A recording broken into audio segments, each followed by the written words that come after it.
औज़ुबिल्लाहिमिनश्शैतानिर्रजीम बिस्मिल्लाहिर्रहमानिर्रहीम।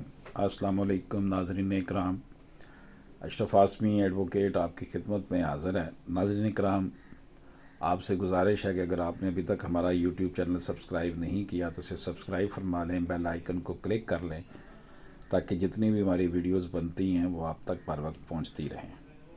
नाज़रीन इकराम, PLD 2015 SC 327 supreme court of Pakistan का फैसला है कि legitimacy paternity must be defined by the father immediately after birth of the child and within the post-natal period maximum 40 days after birth of the child. No lawful denial of paternity could be made after said stipulated period.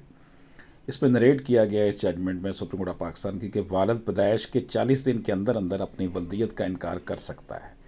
इसके बाद इस्लामी कानून के मुताबिक वल्दियत से इनकार नहीं किया जा सकता और ना ही DNA टेस्ट करवाने की इजाज़त होगी। इसे नरेट किया गया PLD 2015 SC 327 में।